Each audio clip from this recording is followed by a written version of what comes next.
1 სექტემბერს არჩევნების დამთავრებიდან რამოდენიმე საათში ვაკის საბურთალოს რაიონის საოლქო საარჩევნო კომისიაში საარჩევნო უბნებიდან დათვლილი ბიულეტენების და უქმების მოტანა დაიწყო. განსაკუთრებული ყურადღება ვაკის 52 საარჩევნო უბნის მოსვლამ გამოიწვია. ინფოცხრის გადამღები ჯგუფის ყურადღება ჩაბურულ შუშებიანმა ავტომობილმა მიიპყრო. კამერის დანახვისთანავე ავტომობილმა ტერიტორია დატოვა და მიიმალა. როგორც თვითმხილველებმა გვიწრის, მანქანა საარჩევნო უბნიდან მოხვდებოდა და საარჩევნო ყუთის წართმევაც ცდილობდა. ვაკის 52 უბნის ამორჩეულებმა საარჩევნო ყუთის საოლქო კომისიამდე მოაწილეს და წართმევის საშუალება არ მისცეს. მათი თქმით, ავტომობილში სოდის თანამშრომლები ისხდნენ. ვაკის უბნიდან რომელი უბანი არის ჩვენი? 52 უბანში ცდილობა იყო ყუთის წართმევის. საარჩევნო ყუთის უკვე გამოწვენ ძალუპილი რა. ვიჭებს ვარ გობაშკაცა დაიღებდნენ მივედი უთხარი რა გინდა თქვენ. სოდის თანამშრომლები არიან.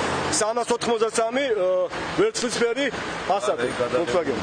აძილები რა.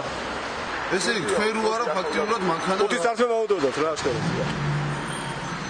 ბევრი რო ვიყავით უკვე ვეღარ გაბედო. იქიდან გამოკვდნენ ეს გოგონა ჩადო ყუთი მანქანით მოკვნა და ბოლომდე ესე იგი ცდილობა იყო რომ რაღაც ამ პროვოკაცია მოისვა ყუთის წერთმევა. საბურთალოზე 94 საარჩევნო უბნიდან ნაციონალურმა მოძრაობამ მხოლოდ 3 უბანი მოიგო. ისიც სპეცუბნები, სადაც ხმასწალოვანი სტრუქტურის თანამშრომლები აძლევენ. ასეთი უბანი საბურთალოზე სულ 5 იყო. 5-დან 2 სპეცუბანზე ხმები ქართული ოცნების სასარგებლოდ განაწილდა. საოლქოში ყველაზე ბოლოს განსაკუთრებული ესკორტით ჩაბურულ შუშებიანი ავტომობილების თანხლებით 32 უბნის ხმები მოიტანეს. 32 უბნის 800 ამორჩევლის მიცემულ ხმებს ღამით პოლიციის სპეცუბნის 1000-ზე მეტი ხმა დაემატა. შესაბამისად ეს უბანი ნაციონალურმა მოძრაობამ მოიგო. რომელი უბანი არის ეს? 32. რატო დაალდიან რა?